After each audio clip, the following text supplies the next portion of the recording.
Welcome everyone to the April 15th work session. And first item up is fresh out of the car, legislative update.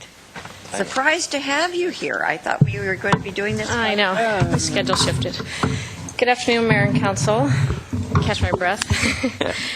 I'm Lisa Gardner, and I'm here to give you an update on where we are in the legislature right now. First thing is just that last Friday was dead bill deadline. So there were a number of bills that died. Some good for us, and numbers that we would have liked to have seen go did not. So I'm just going to give you an overview, some of the high-level bills that you may be interested in. I think I mentioned last time that the Clean Fuels bill had passed and was since signed by the governor. Senate Bill 611 was one that I talked to you about, central assessment, and we were part of a working group working fairly diligently to try to minimize the impact of that fiscally to the city of Eugene, and it did pass with amendments. It was much less damaging than what we initially would have seen, but still is going to have a fiscal impact. We're trying to still determine what that is, but it's probably in the range of sort of 100,000 to 200,000 a year, and we'll have to figure that out. But it was one that was litigated, and then this was a legislative fix to try to, I guess, improve. It was couched as improving the business environment for firms like Google, Yahoo, Comcast. And so some of the things that we supported, you might remember, were high-speed fiber, something that would certainly impact and benefit the city of Eugene, and then also tax incentives as a tool for the siting of data centers. But the thing that really was just not positive for us was the impact of going to central assessment of what we'd be losing in the locally assessed process. So if you want more information on that, I can certainly have a more comprehensive overview of that presented to you. The other bill that passed that we worked really hard on was Senate Bill 482, and that was our bill. It was the Pacific Northwest Manufacturing Partnership to support our Investing Manufacturing Communities Partnership application, and that passed through the House a week or so ago, and we got it signed by the governor on April 1st, which was the deadline for the application, so it was nice to get that included in there. A couple of other bills. Let's see, just to go, I guess I'll go start at the top. Actually, two dead bills that are pretty significant for us. One was a supervisory definition. There was a bill that passed a couple years ago that was specific to fire. This one would have addressed police, and that died on Friday. So that's good from our position. So, and then there were a couple of privilege tax bills similar to Comcast bill that we saw 2 sessions ago that would have affected our ability to impose privilege taxes at a local level. And when the 611 central assessment bill moved forward, these other bills dropped. So it's sort of a win a little, lose a little. So bills that we're currently actively lobbying. Yesterday there was a public hearing on a bill that would increase fuel taxes for aircraft. We've opposed that in the past.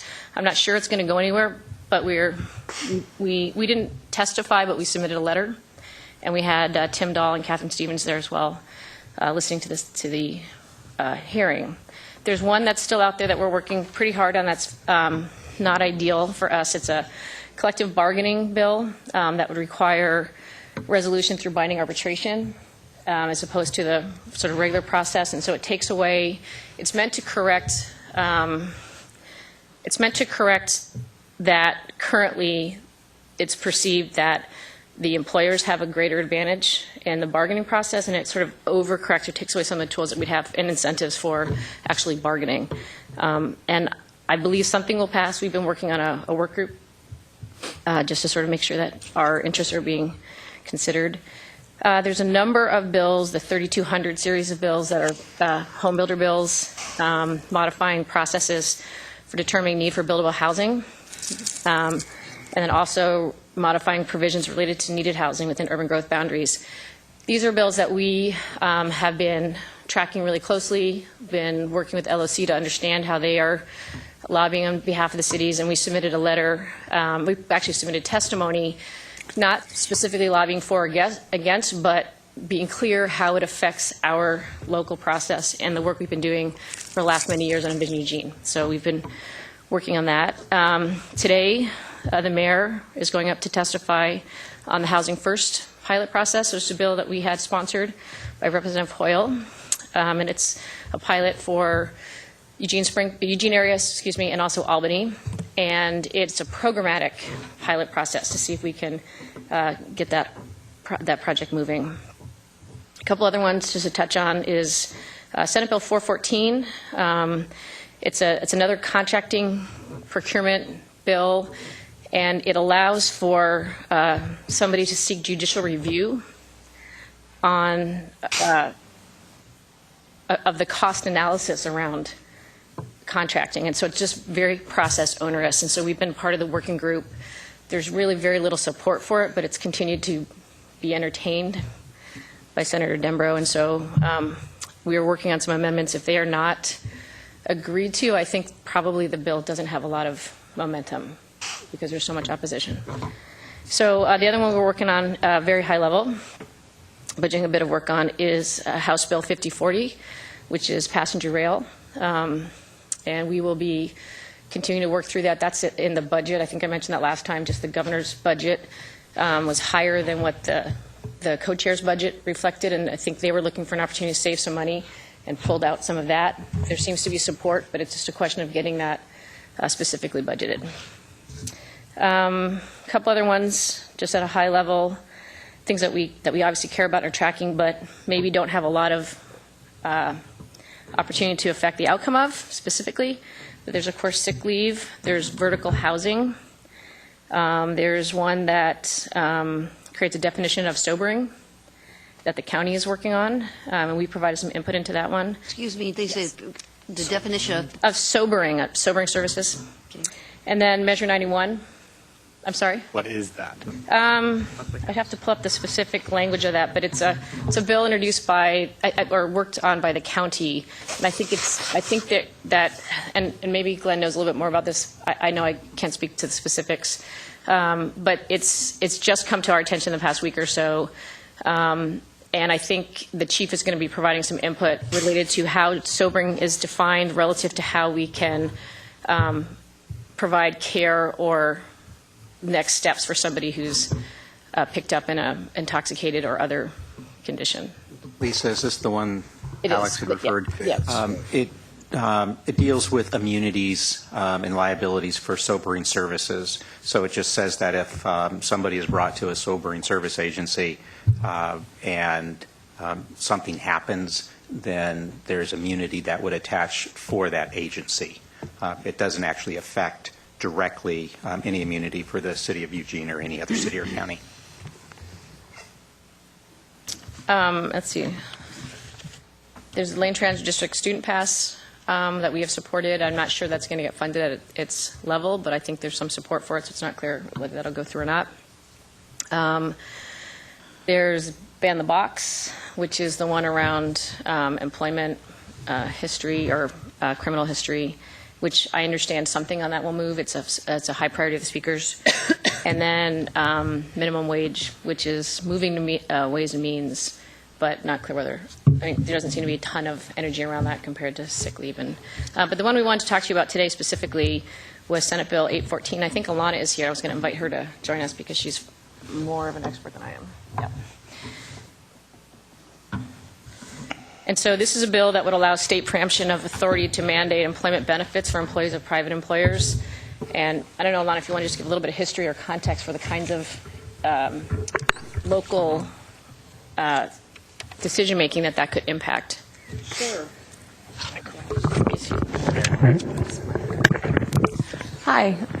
Alana Holmes, Human Resources Director here at the City of Eugene.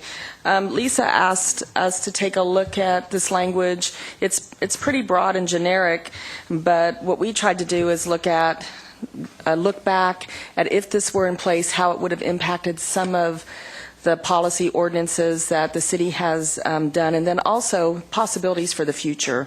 And we look back to, well, there's a couple of things. That the general concept of local control, reflecting our communities and values, but also as a human rights city, I think this bill would limit our ability to independently establish policy that we think would be beneficial to the citizens of our community as a whole, and it limits our ability to progressively address things that we see as basic human rights in the future. Some of the things in the past, when we look at the Eugene Human Rights Code, were marital or domestic partner status, which now is pretty typical, but I think we did that. We were way ahead of that trend. Another is source of income protection. And so if this bill were to pass, my understanding is we could be limited in our ability to even put forth things like that. And then as you go into the future, there's a lot of potential areas from a human rights perspective, a human rights city that could be impacted. But really when you talk about What sorts of income? What does I that didn't mean? understand that. source of income, I just looked it up in the code. I think that for housing and other things, you can't be discriminated against based on the income or the source of your income. I don't have a lot of research on that to speak to. I'd be happy to follow up with more. Keeping it at a really high level, those are some of the descriptors. So clearly, I think it's important to have the conversation on that. Lisa, is there anything? No, just for discussion or direction on whether or not. What does the bill do specifically? Well, I mean, I can read the relating clause. And so this is one that kind of came out Friday afternoon. I mean, it was there. At one point, it was going to be gut and stuffed into one of the sick leave bills and bundled together, which I think would have been unfortunate because of different issues. So the sick leave bills are moving, that were already moving, and this is a separate one.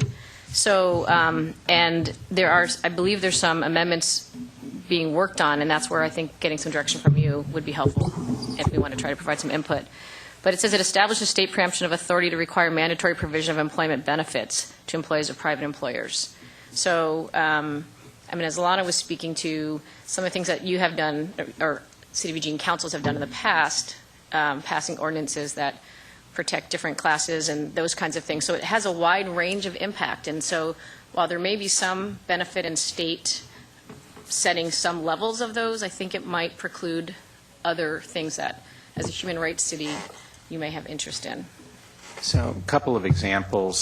So the guts of the bill just preempt local authority to regulate anything related to employment benefits from private employers. They define employment benefits to include, for example, sick leave, and so that would be preempted, which, by the way, it also will in the sick leave bill that's going through the legislature. It includes transportation benefits, which raises the question about whether there would be, right now, for some of our planning codes, land use processes, we can say, well, if you engage in this kind of project, the transportation impact's too great. You need to provide services, LTD passes by way of an example. And so this language would at least raise the question as to whether we could still require that as a condition of approval for that development project. But the main focus of this is to say no city or county can regulate employment benefits from a private employer. So currently, given our recent votes on sick leave and things of that sort, this bill sort of runs against the direction that council's given. It would seem consistent with your recent actions, but it's one that we thought was significant enough to actually have you weigh in on. Thank you, Mayor. First of all, it's being fast-tracked, yes? It's moving, if that's what you mean. Do you sense that this has enough support to pass? I think some version of this has a pretty good amount of support, and I don't know the extent of it because it's really just come to our radar as something that is that got life since Friday. I mean, obviously we've been tracking all of these employment bills, so I can do more digging. But I think, we like to be ready to go when things do get scheduled. And so actually, this was originally scheduled for today or tomorrow, and now it's scheduled for the 20th. So yeah, I mean, it's moving. I don't know. I haven't had enough time to gauge and dig into the politics and specific momentum behind it, which I obviously will do before Monday, but would like to have your direction on that before then. Just knowing what I've heard, I'll be surprised if it doesn't pass. This conversation's been going on behind the scenes for a while because, due in part to our actions around sick leave. There are a lot of people, myself included, that didn't think that was a good idea because the state was going to do this work anyway, and it was an unnecessary bit of work on our part from my perspective. I think that this passing would be a very good idea. I'd be very much in favor of seeing it pass. And the reason is because the kind of conflicts that were created around our insistence on doing things differently here with regard to this particular issue and with employment benefits can sometimes lead to inequalities in treatment of people across close communities like we have experienced, and cause rifts with close communities like we experienced with Springfield and with the county. So from my perspective, it's valuable to have this sort of thing addressed at a higher level, if you will, but in a way that the law applies to everyone equally rather than just some people here and some people there. Claire? Thank you. I think this is a very troubling bill, and I'm going to put a motion out for us to have staff oppose it. If we look back at the history of this city, we've been out on the forefront in many instances on expanding definitions of protected classes and the rights of those protected classes to engage in commerce, to be fairly considered for employment, and to think that because of one activity we took in terms of our local sick days ordinance, we are now going to have an entire state of local jurisdictions who are not able to make those same decisions and value judgments on behalf of their own local citizens, I think is outrageous. In the past, we have as a community debated and almost passed a living wage ordinance, and that was eventually preempted, taken away from us as an ability. We may not want to have a living wage ordinance, but I think we are entitled to have that debate if we so desire. Was it House Bill 814? Is that the? Senate bill. Senate Bill 814. So I move to direct our staff to oppose Senate Bill 814. Second. Moved and seconded. Mayor, can I what would be helpful, I think, besides the motion you put on, is if you would consider what specific, if there are sort of tiers of things that you care about, that if there's an opportunity to amend it, if there is in fact a lot of momentum and we just flat out oppose it and we get something that we can't live with either way, but if there are things that if we could have exclusions to certain types of protected classes or things where we have an opportunity to be part of that conversation and at least gain back some of those things that might be lost, I think that would be helpful for me to know. Alan? I think that the statewide paid sick leave bill only is moving because of the actions that we took. I don't think it was at all inevitable that the state was going to act. I think they acted because Eugene and Portland did it. And if we had not done that, this bill probably wouldn't go anywhere. So I don't think we wasted our time at all. I think we moved the state forward. And this bill seems to fly straight in the face of home rule. And all the things, I agree with everything that Claire said. This would be very ironic that you shouldn't use a right because you might get it taken away. So you end up not doing what you wanted to do, or not exercising your right because it would be taken away. It's kind of a perverse logic. It's very troubling in terms of, I think a lot of things that happen that are good in the state, and especially good for workers, bubble up from the local level upward to the state. And there's lots of good examples. We've been on the vanguard of many of those things. And as a human rights city and some of the things that we've done, without that ability to do that, I think that workers in the state are going to start falling behind. So I will support the motion. Okay, anybody else? Yes, Mike? Chris didn't get a turn. I'll let him go first. Okay, and then I'll call you. Thank you. Yeah, in reading this, I can see where it came from. And so for me, it's kind of a challenging choice between, different sets of values. And I think the one that I've consistently been supportive of is the notion of home rule. You don't want to create laws that restrict or impede the ability of local jurisdictions to create local governance. And whether it's used for good or whether it's used for ill is another conversation, a different conversation. And that's for us to decide whether we're using it for good or using it for ill. But I don't want the state to tell me if I can even have the conversation. So I think from that standpoint, while I may have different feelings about different issues that may come up, I think as a matter of home rule, I generally would not be in favor of something where the state takes away my ability to at least have the conversation at the local level. So for good or bad, I think I will support the motion, but I want to be clear, I'm supporting it because of my desire to protect the home rule ability. And I have, my feelings have always been about things of this nature, that there's often a state or federal policy that you can't go below, but you have the flexibility to go beyond. And that's kind of where I come from.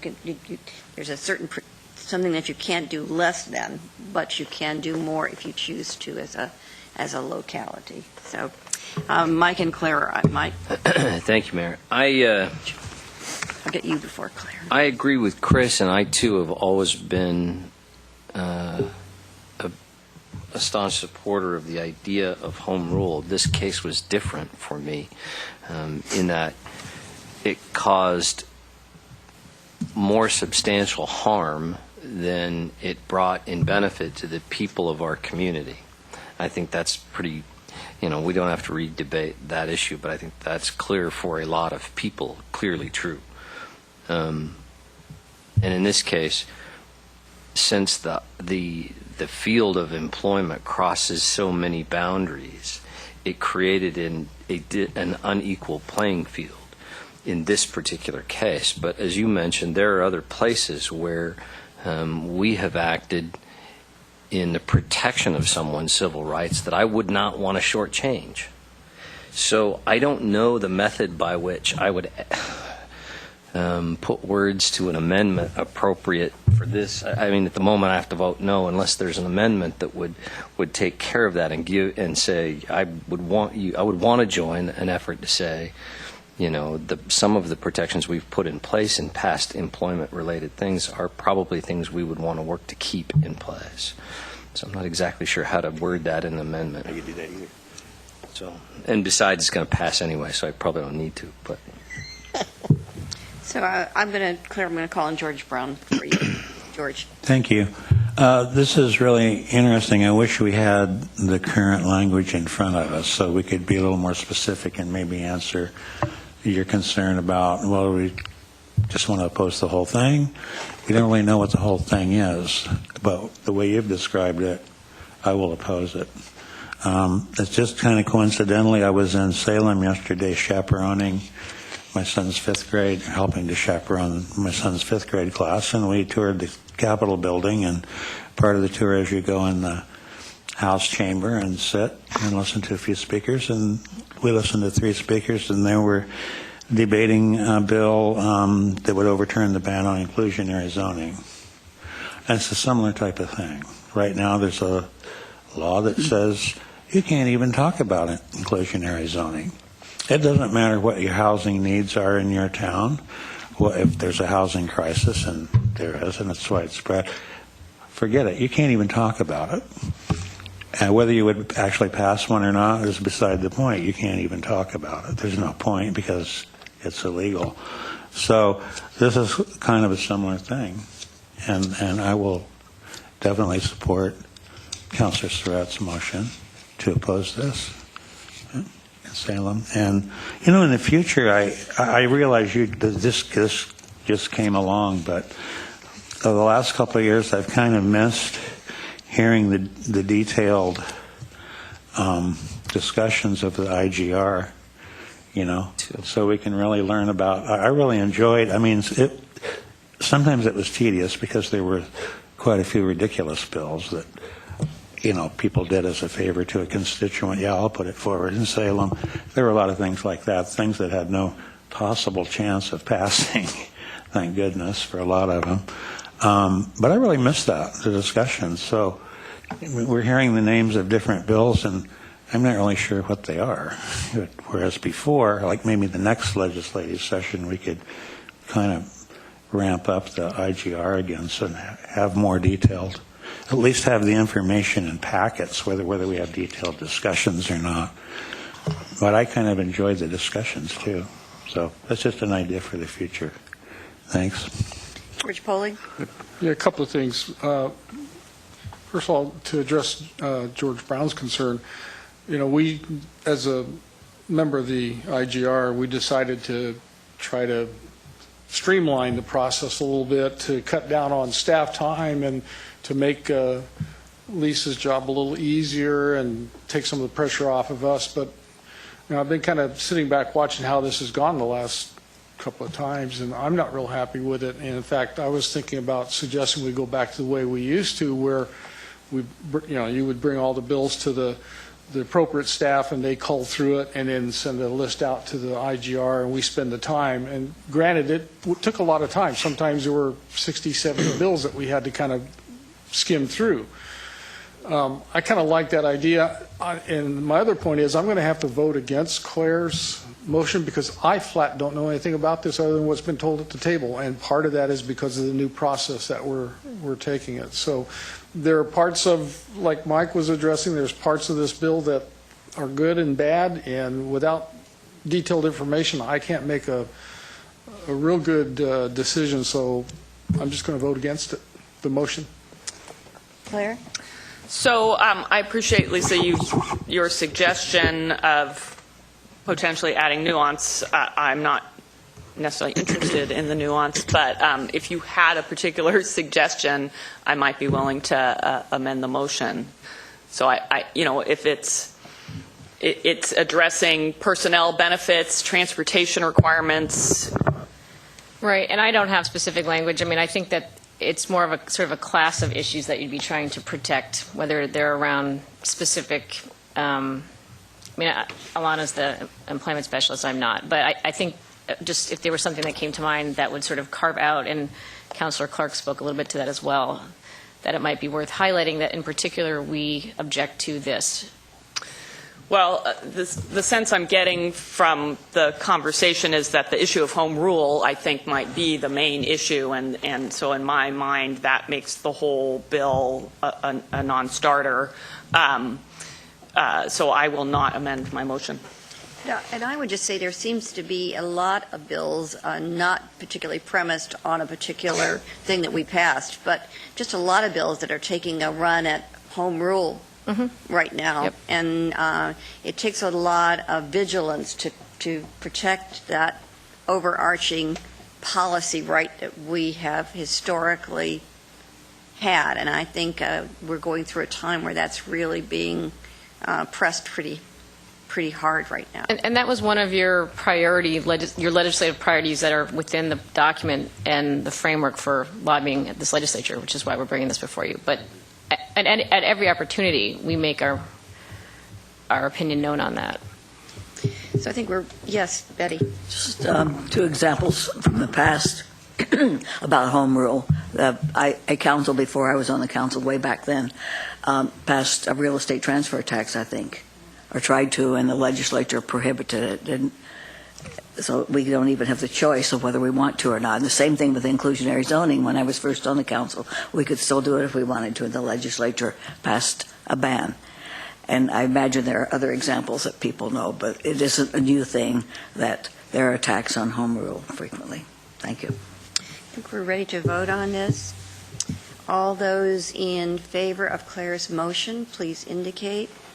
1, 2, 3, 4, 5, 6. In opposition, 2. It passes. Thank you for bringing that to our attention. And if you would just send everybody did you already do that? Did we get a copy of it? Of the bill? I'll send it to you. Do it, please. Yes. And the outcome. Yeah, for sure. Thank you. Thanks, Lisa. Thank you very much. So we're going to address this. So now we're ready for something that we really need to get accomplished today, and that's our work session on the consolidated plan.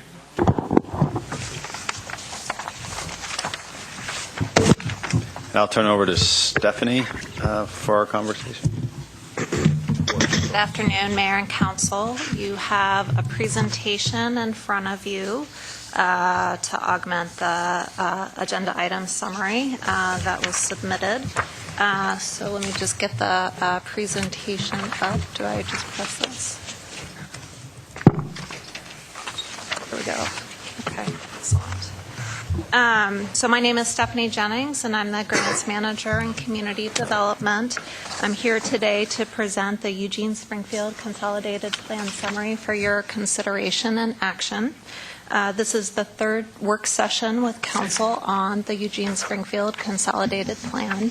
Previous work sessions occurred on February 9th and on November 12th, and so we've incorporated the feedback received in those work sessions into the consolidated plan that has been developed. I want to briefly run through some pieces that we've gone over before, but just to set the stage for the proposed priority needs and strategies and for the discussion. So talk a little bit about the consolidated plan purpose and development process, the community needs and trends that have been identified through the process, and then we'll review the priority needs and strategies and the next steps for the consolidated plan, and then the one-year action plan.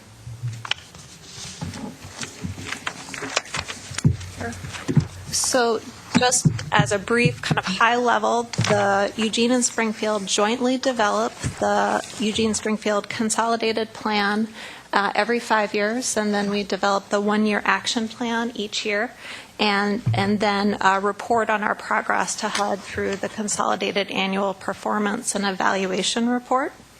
The Consolidated Plan identifies the priority needs and creates the menu of strategies for use of the Community Development Block Grant, or CDBG, and the Home Investment Partnership Program, which is short for HOME, in Eugene and Springfield for a 5-year period.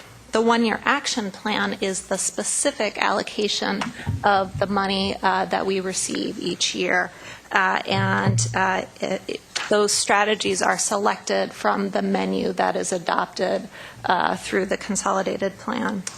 We do expect to receive a total of about $13 million over the next 5 years for both jurisdictions based on current appropriation levels. But again, this can go up or down depending upon what Congress decides to allocate to the CDBG and home programs each year.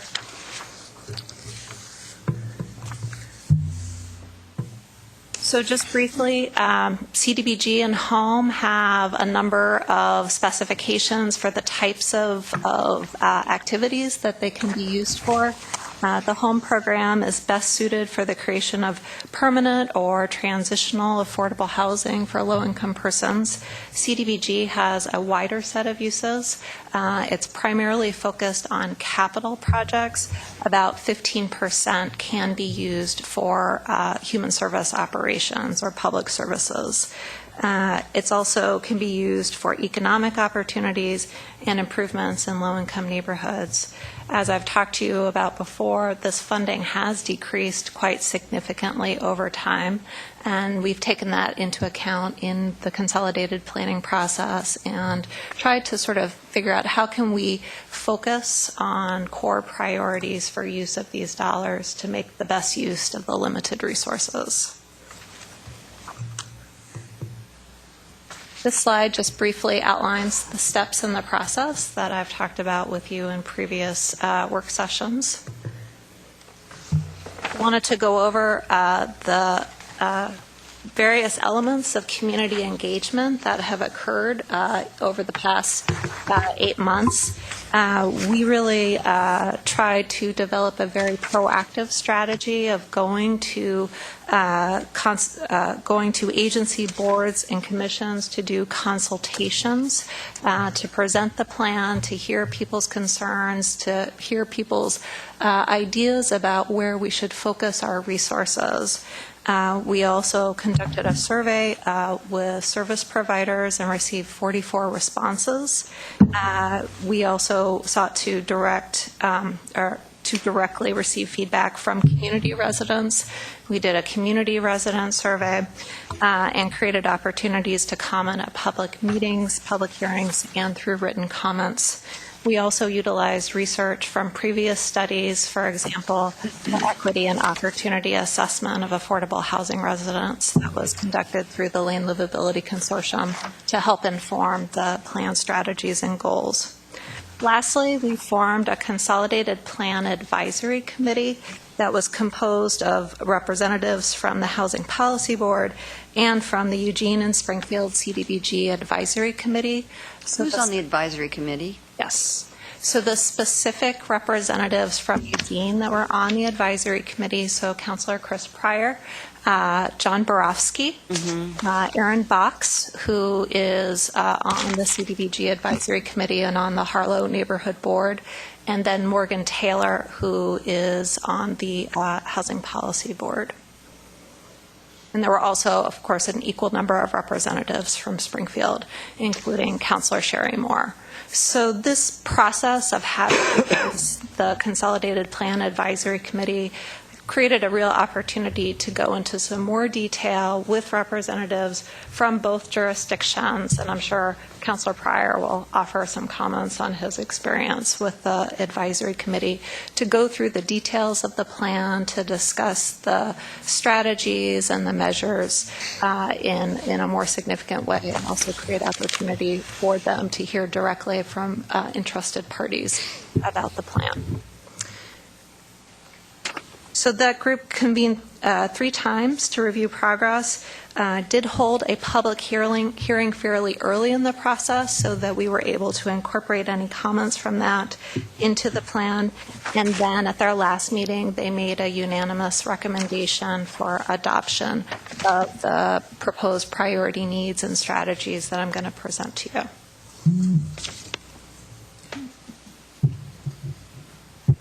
So just briefly, very high level, these are the significant trends that we have seen in the community. We know that our community is getting more diverse with more Latino families. We're also growing older with more seniors in our community. Both of those changes affect the needs. We also have multiple indicators of continuing economic vulnerability. As we look at our job creation, we are still far from our pre-recession job levels in Lane County.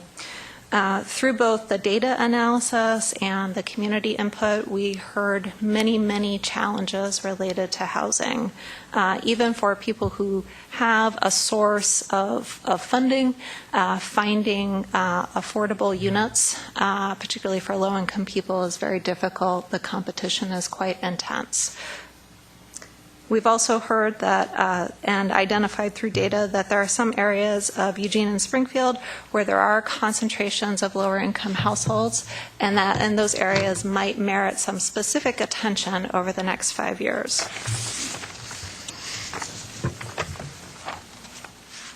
So we have translated these community needs into the specific identified priority needs that will go into the consolidated plan. We have identified 4 populations, including low-income renters, low-income homeowners, persons who are experiencing homelessness, and this is a broad definition of homelessness, so it does include folks who might be doubled up, but not actually on the streets. I'm sorry, it does or does not? Does. We think about it in a broad sense, not in terms of a very narrow sense. Special needs populations, And then in addition to those populations, we think about the need for employment opportunities within the community, and then also geographic needs where you have a low-income area or an area that meets the HUD's definition of slums and blight.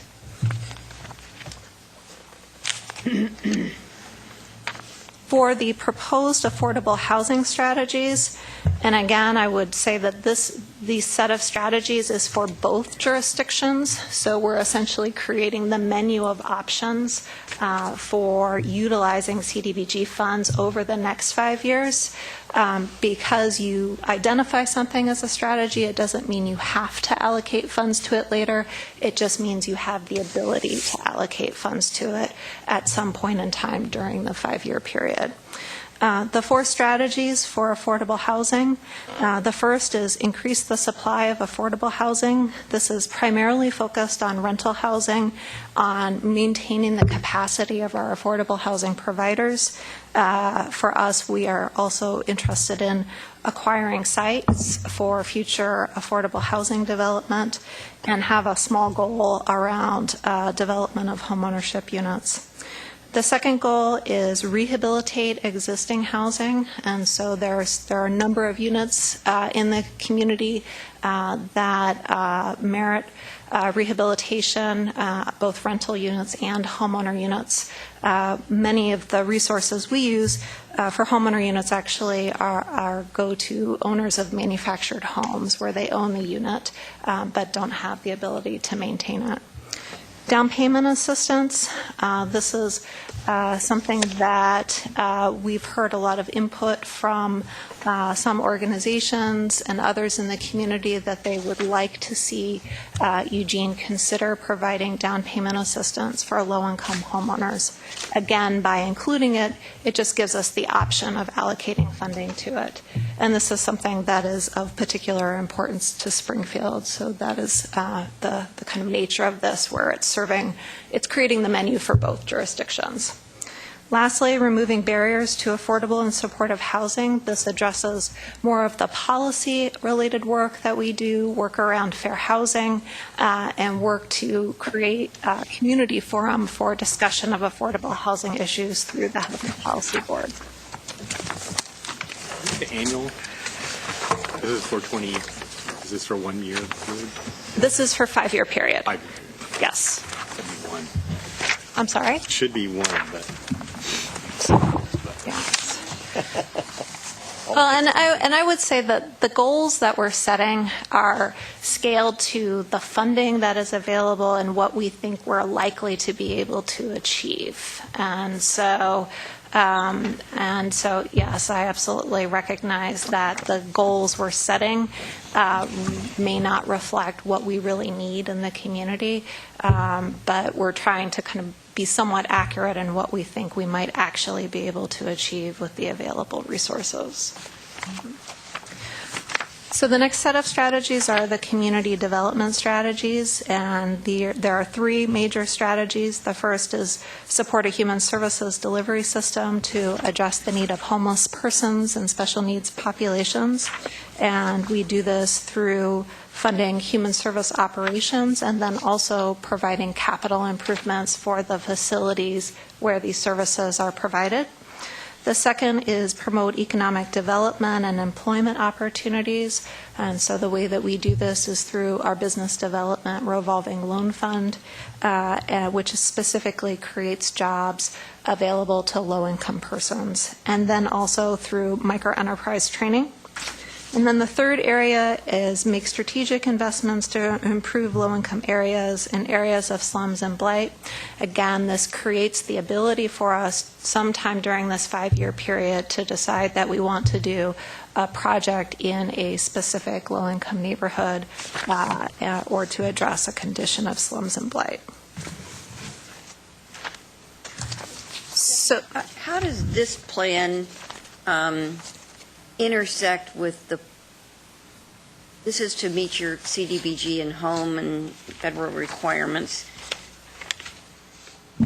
My question is, how do you see that intersecting with whatever plans we put in place that are independent of this to deal with housing needs of people in our area. Yes. So I would say that part of this plan, it gives us the access to the CDBG and home funds, and we're establishing the set of tools that are available to us to utilize with a wide range of projects. And so, as we get into the actual implementation, we are working with partners in the community who are assembling a wide range of resources to make specific projects happen. On the policy side, I'm working with Envision Eugene staff on how does this connect to some of our city goals around policy issues, around fair housing. So I think that there are a lot of, this is really just kind of setting the foundation. The devil is really in the details as we go through the annual action plan and then the selection of specific projects. Thank you, Mayor. Does this put sideboards or a framework around what's possible to be done in our community with CDBG money? So, for example, this framework says here's the general plan that we're going to take advantage of with these funds, and we do specific implementation and specific asks at a later time built inside of this framework. Do I have that close to right? That's correct. So are we barred from any request that's outside of this framework?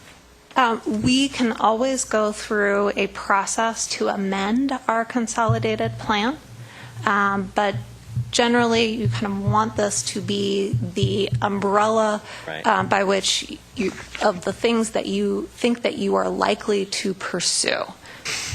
My point being this, I think that the 550 number is going to be difficult for us to get to based on land availability, because I see what we're doing, the current track we're on, as well as a number of other factors. And I'm wondering, we've had lots of conversations about emergency short-term shelters. We had as a matter of fact, we had a presentation by Carolyn McDermott when she was with EPD in 07 or 08 about a facility in Toronto that they had visited, which was a fairly well-run and well-put-together facility for short-term homeless service.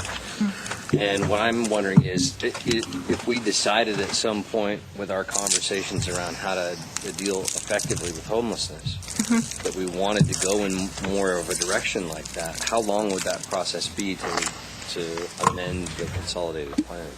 Well, If we with wanted that, CDBG funds for doing right. With that particular example, that is a type of facility that is covered under the strategy of supporting a human service delivery system, and so we have the ability to do that under the current plan. And we did, in structuring some of these objectives, tried to build in a little bit of flexibility, so to cover what are likely sort of anticipated needs. Okay, and lastly, you mentioned in here that you've already done some land acquisition for future use. About it said that somewhere in here. I can't remember exactly where. That was measuring outcomes. It's what we're proposing to achieve over the 5-year period. I want to see 2 sites acquired. Yes. Okay. Yes. And you, okay. So I've got Betty and Claire and Chris in the queue. Yes, you want to finish? Could I only have 2 more slides, and then we could open up for discussion, because I think Our horses until you're done. that would be, okay.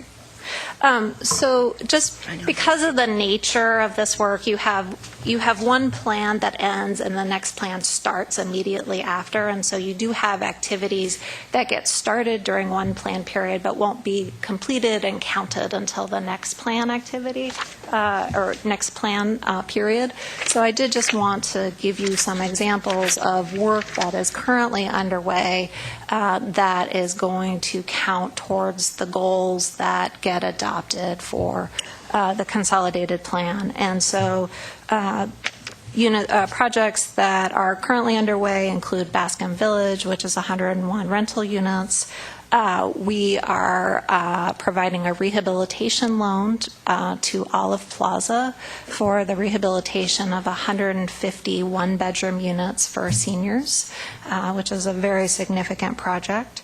Council previously approved last year funding for the Homeless Singles Access Center, and in the proposal that you will hear on the 27th for the action plan, we are recommending adding some money to expand the rehabilitation of that facility to be able to serve homeless people better. And then lastly, Polk Street Apartments is a project that's underway with Nedco and Looking Glass that'll create the first housing in Lane County designated for youth aging out of the foster care system. And so in terms of next steps, today we're asking you to consider and possibly take action on approval of the consolidated plan summary. And then we will come back on April 27th with the specific recommendation for use of CDBG and home funds for the first year, which is encapsulated in the action plan. Springfield Council is scheduled to take action on April 27th for both the consolidated plan and the action plan. And then staff will work on finalizing the supporting documentation and completing the electronic submittal process by May 15th. Just in closing, I just would like to thank the staff who worked on the plan. A couple of Eugene staff, Carter Hawley and Sarah Zaleski, spent enormous amounts of time developing this, and the community members and the many partner agencies that took time to inform and guide the consolidated plan. Thank you. Thank you. So now the queue is Betty, Claire, Chris, and Alan. Betty. Thank you. I'll say the same thing I've said in previous years. We get this plan, which is all done, in 2 weeks or so to approve it. And I think that's not time to change anything. But I hope that we can substitute a single room occupancy and emergency shelter for some of these things. We would never build enough apartments to take care of everybody who needs space. But you could take care of a lot of people with a large single room occupancy, and we could get a lot of people off the streets with emergency shelter, which I think is really important. Every morning I see people waking up in Amazon Park and waiting for the restroom to open, and that is not. I get complaints from citizens who don't like to look at it, and also it's not nice for the people who have to sleep there. Where is that single room, single daytime, whatever it was? So within the strategies that are identified. Where is it? Yes. You said it's in progress. So within the proposed affordable housing strategy, the strategy of increase the supply of affordable housing includes that funding can be used for single room occupancy units. And so it is for permanent or transitional housing. And we have supported single room occupancy developments in the past using this money. And then also under the strategy of support a human services delivery system to address the needs of homeless persons and special needs population, we did include a goal of 20 transitional or emergency beds added. I would say that is a modest goal because we control the capital funding. For those kinds of facilities, the biggest barrier is always getting the operating support that is necessary. 20 is just a marker. We could exceed that if we can get the operating funds, and we work through an RFP process to work with providers who are ultimately the entities that have to own and manage these types of projects to generate projects. So we can certainly incorporate guidance from council on what kinds of facilities to try to work on, but we in many ways are reliant upon the community members and agencies to bring forward proposals for different projects to meet the needs of the community. But if we are designating where the money goes, we can have some requirements, can't we? Absolutely. Say we want to concentrate on single-room occupancy and emergency shelter. Yes. And I would say the time for doing that is more where we are looking at action plan and then thinking about the RFPs that we're putting out. So what happens is council, you set the broad strategy, 5 years, what kind of horizon are you looking towards? And then you say, this year we want to dedicate the funds that we have in these different areas, and then staff develop RFPs, and we can prioritize within those RFPs different types of activities. But will council be involved, or just the Housing Policy Board and the committee? So I'm open to hearing how council wants to be involved. So with this consolidated plan, this is the first time where council has actually had a series of multiple work sessions on the consolidated plan. And so we tried to come early to council to get your feedback by doing multiple work sessions. And one question I already asked was, where is the homeless singles access center? Where is that? Underway. I'm sorry? Is there one underway right now? A single room occupancy? No. development? The access center, where is it located? Aren't you Was it talking next- about the Physical 99 location. Center? Is that what you were talking Yes, about? you're talking about the project that's underway. So Okay. the St. Vincent de Paul Singles Access Center, through the action plan last year, council allocated funding to support the rehabilitation I was of asking the location, but Where is it's it on located? 90. What's Service on Center Highway 99. 99. Okay, It's on Highway okay, got 99. it. And the Olive Plaza, that's already there. You're rehabilitating some of the units, is that it? Yes, yes. That actually, the entire building is going through a comprehensive rehabilitation. So, I mean, part of this is recognizing we have thousands of units of existing affordable housing in our community, and these are capital investments. And in order to maintain those units, they do require investments over time to keep them as part of the stock that is available to low-income community members. What kind of rehab, maybe? It's a pretty substantial rehab. We are playing a secondary role. HUD is refinancing it. It's going to be going through seismic upgrades. It's going to be going through systems upgrades. It has 2 elevators that need to be replaced. So it is a major investment to set this project up to be able to serve the community for the next 30 years. I'm still talking. Is that subsidized housing?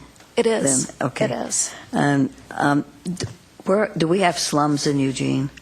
You mentioned part of that was about slums. I've had visitors come and they say, who come from other places where I've lived, and say, do you have any slums here?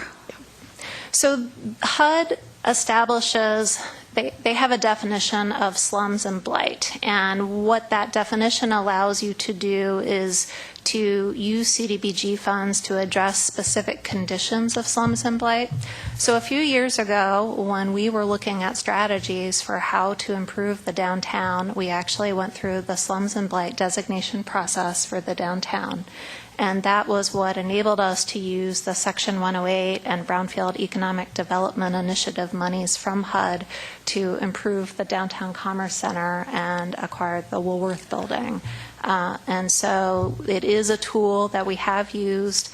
I would say we do have parts of our community that would likely meet that criteria.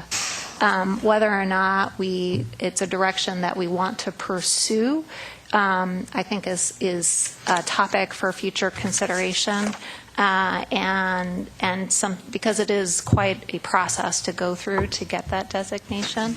But we wanted to preserve the ability to do that during this 5-year period. Well, I guess it's the word that bothered me. I know where the slums are in Springfield, Illinois, and I know where they are in Chicago, but I don't really see slums here. And I just was confused about that.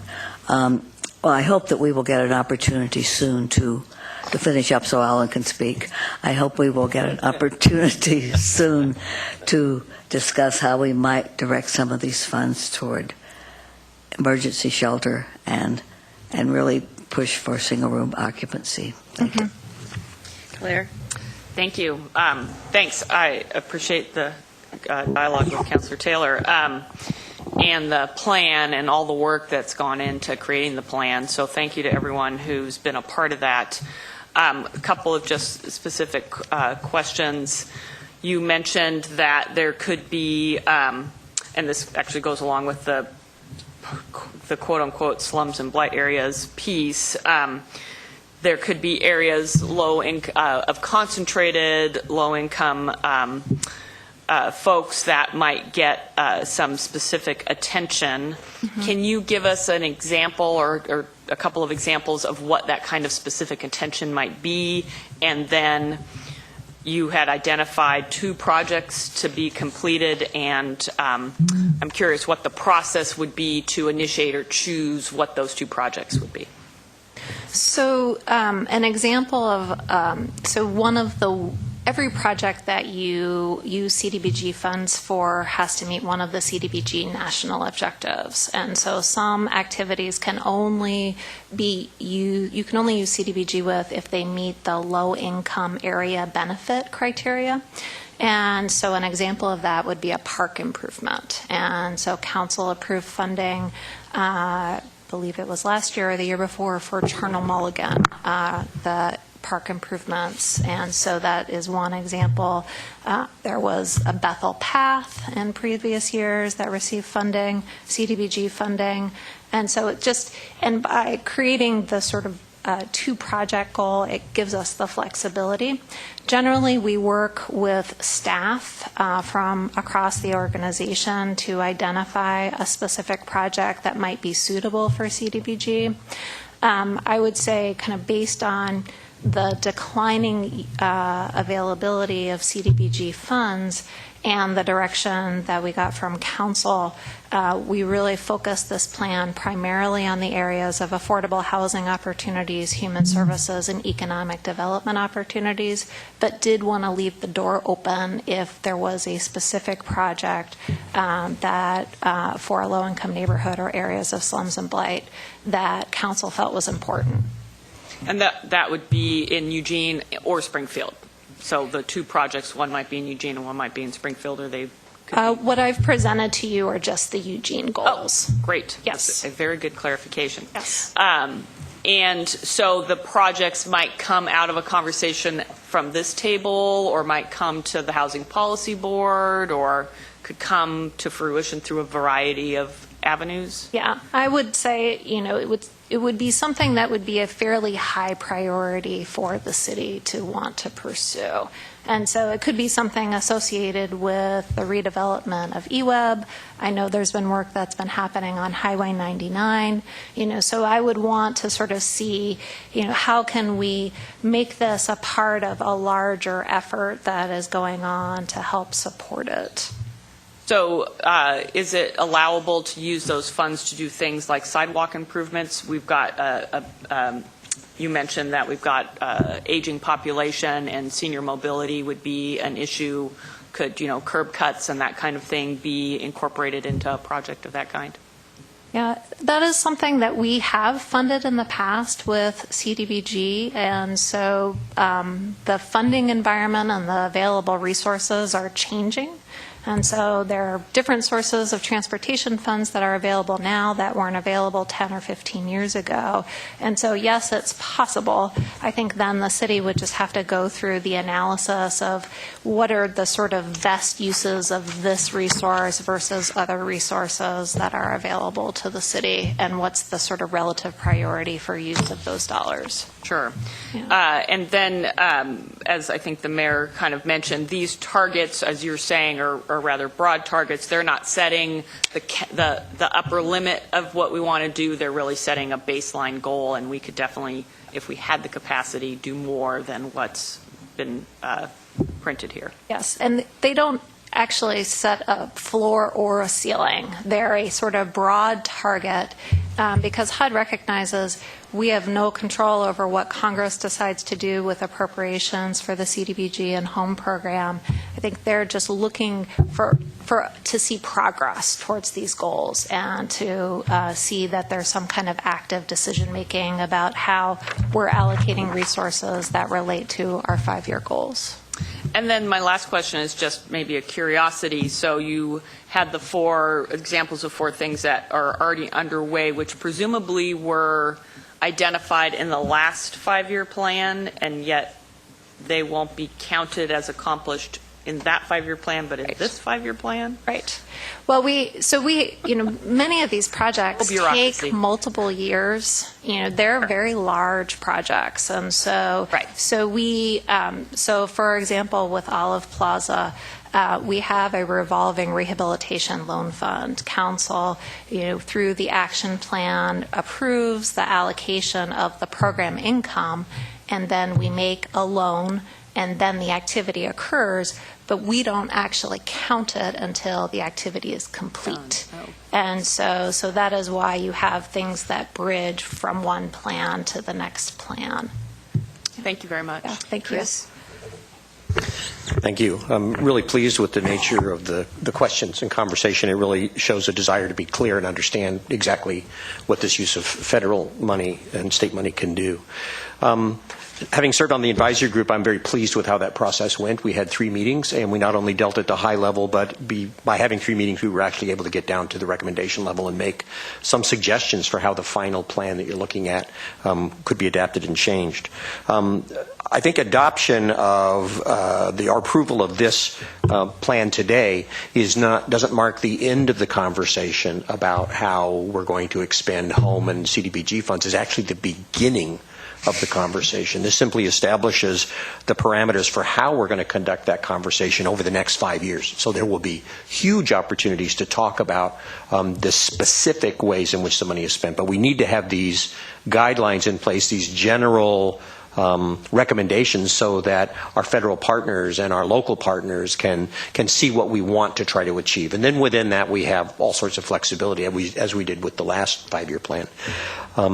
Another element that I think is important is this plan also reflects a new working relationship between Eugene and Springfield.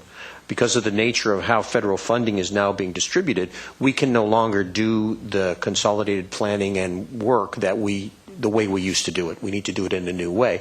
And I wanted to really draw attention to how well that conversation about how the communities were going to work together with these funds went. Both Springfield and Eugene, the staffs in particular, were extremely competent and smart in how they figured out a way to be able to take advantage of these new requirements. And that was necessary not only because we worked together, but necessary because there is less money to work together with. And so we have to be a whole lot smarter, and I think they figured out well how to do that.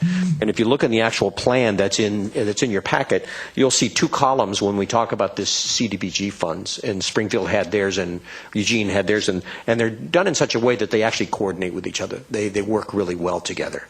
The home funds is a whole different matter, and I was at a meeting last week with the HUD folks who came down, and they're very interested in some of the innovative and creative things that we're doing down here around HUD funding. But there is always going to be guidelines around what HUD is comfortable funding, and I think we have struck a really good balance in terms of what we can do creatively with HUD funding and what HUD is comfortable for us doing with HUD funding, and I think we're in that kind of sweet spot. So I would really recommend that we approve this consolidated plan today, because it's not the end, it's just the start, and they'll be bringing additional elements that I think will really stimulate some good conversations for us.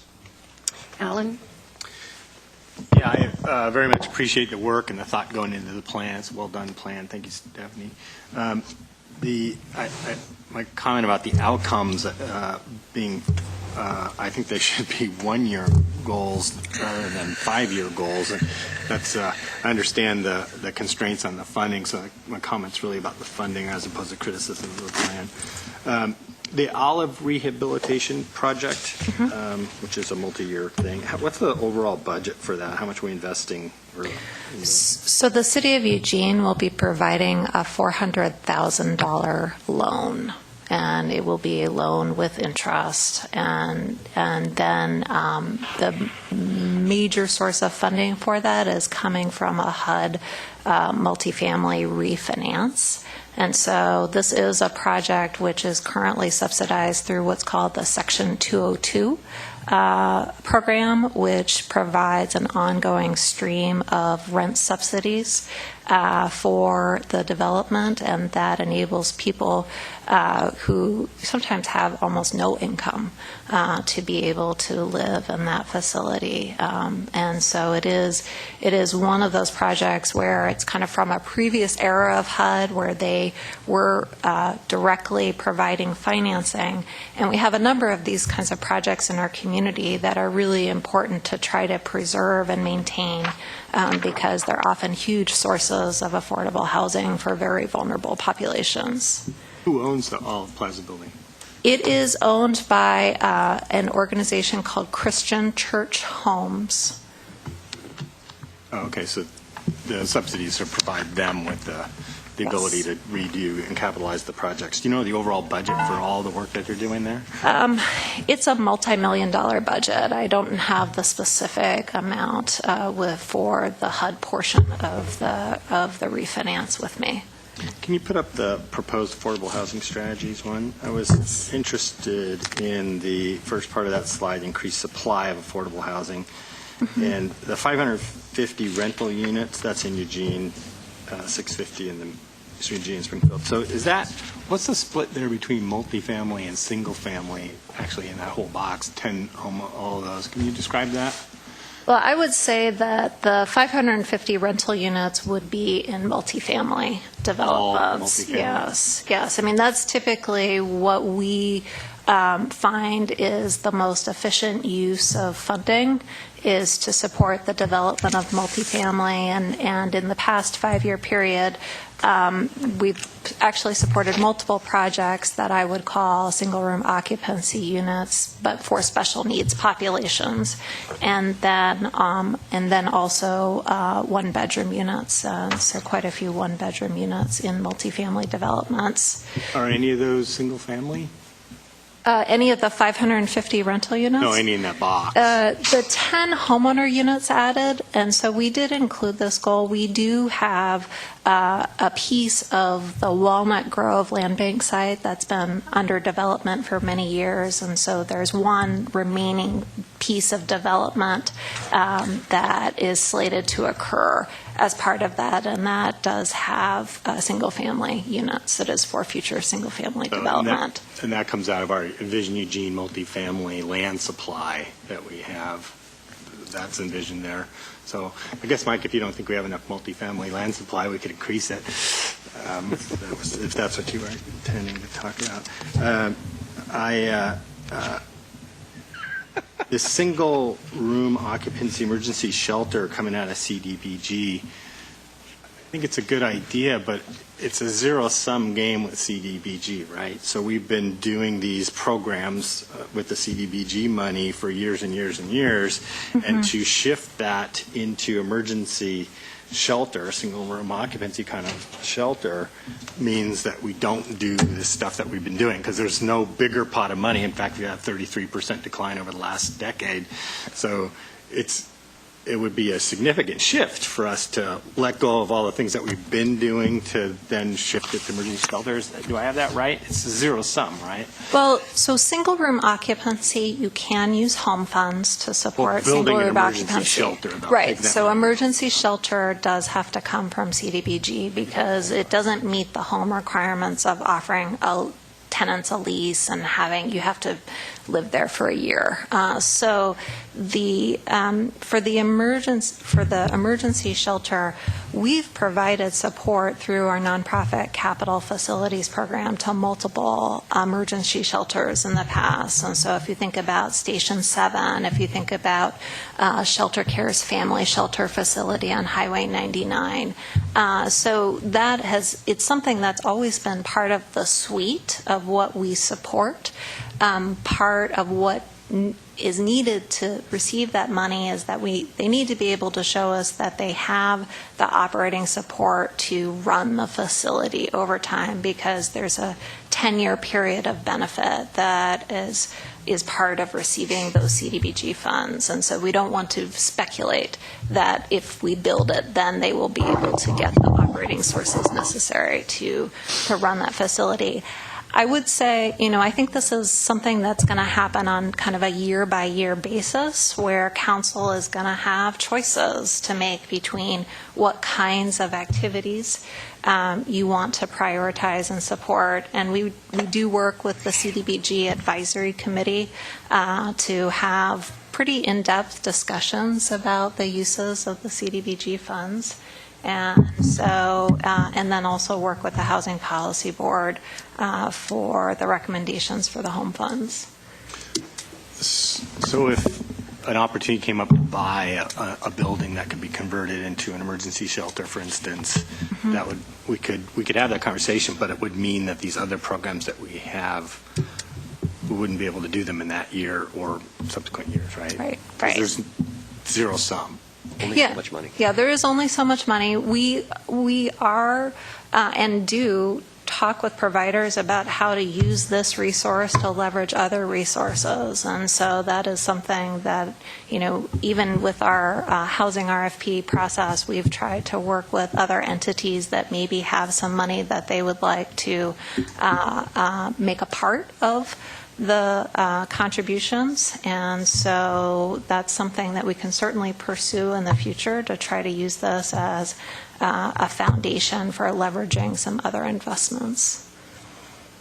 Thank you, Mayor. I'll preserve the remainder of my time for Councilor Taylor. Thank you. So it's getting to be about 16 after. We're actually going to have to put a motion on the table and get this done, but George Brown's in the queue before that. Thank you, Mayor. Well, first of all, thanks for the presentation. I want to thank you and the rest of the council staff and the agencies and boards that put this report together. It's just really a wonderful picture of where we're at and where we should be at, and where we would be if had we the funds. I think it's a really good blueprint, a really good plan. I would just kind of like to go back to the discussion about the single room occupancy. It seems like that's the one type of affordable housing that we don't have right now. There used to be a couple, at least two, I think 3 places downtown that basically were that. And we have the tent city rest stops, we have Opportunity Village, we have affordable housing, we have subsidized housing, transitional, we have everything. We don't really have a single room occupancy. So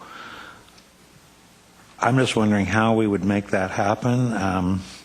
My idea is that the council at some point, we can't do anything about it this year. I'm ready to approve the plan and the, and the one-year work plan and everything right now. But let's just say in the future, if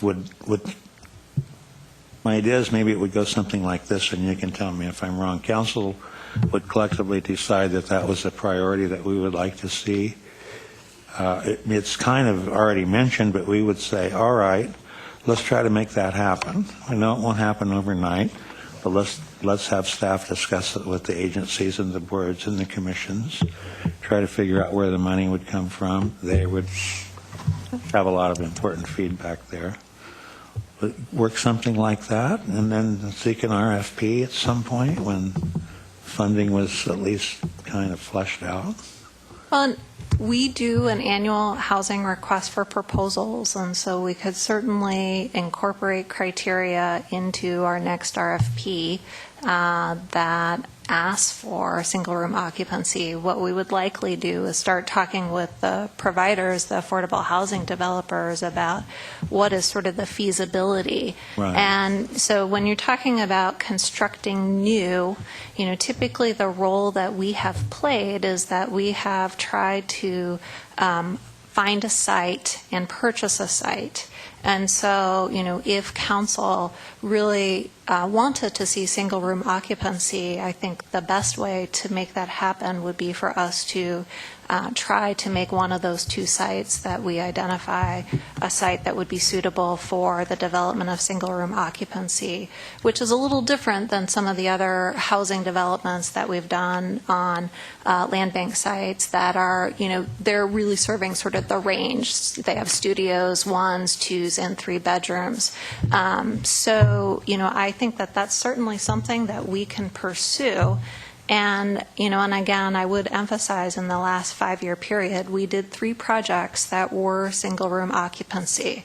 2 were new constructions, and they were for a specific population, but they were single-room occupancy. So that was Roosevelt Crossing, that was for ex-offenders, and then Bothy Cottage, which is for female ex-offenders, and then we supported the acquisition and rehabilitation of 29th Place, which is single-room occupancy for persons with severe mental illness. And so it's definitely something we have done, and we certainly are willing to continue to do.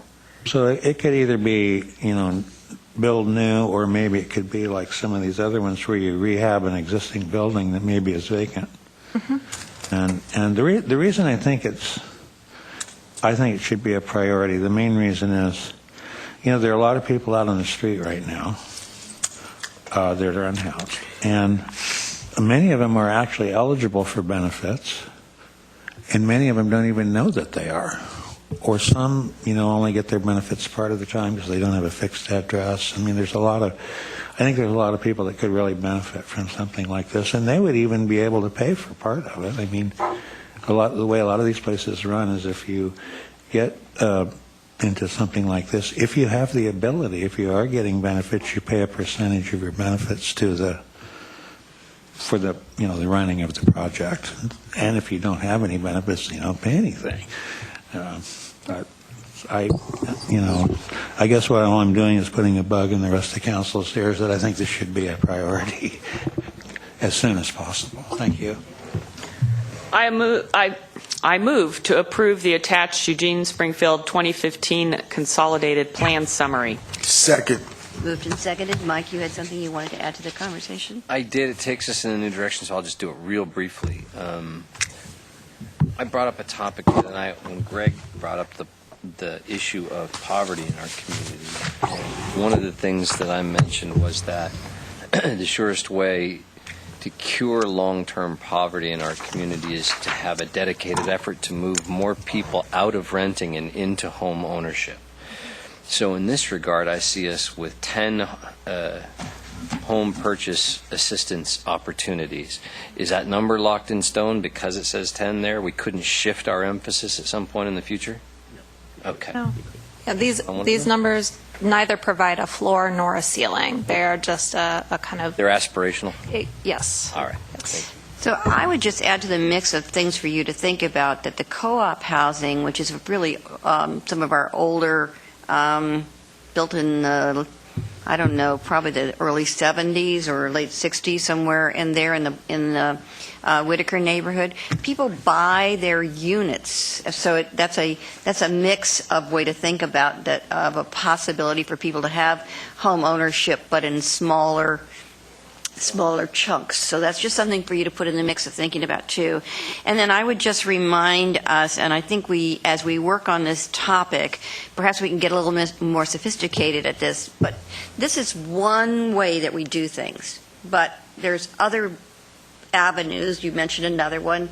There's going to the state to help us with something that we have on our list that we want to do. There's going to the feds and seeing there are ways where this particular way can match with other ways that we can go after goals that we want. So we need to understand that this is not in isolation of other opportunities. What this is a plan for these dollars, but this plan needs to fit into what you were talking about on Monday, which is a larger plan, which needs to fit with our regional partners and all of those. So there's a lot of work of connecting the dots here to figuring out where we want to go and then trying to connect the dots for how we get there, to use the resource options that are there and to work with other people to get to those ends. And so I think it's getting a plan and then the strategies, and then we can kind of figure out how we utilize what we have to get us where we think we want to go, including your notions of which may be different than we're used to, but the single units are maybe ways of approaching this in a number of ways for people. So anyway, I think we're ready to vote on this motion. All those in favor, please indicate. 1, 2, 3, 4, 5, 6, 7, 8. None in opposition. It passes. Thank you all very much. Thank you. And Greg seconded it.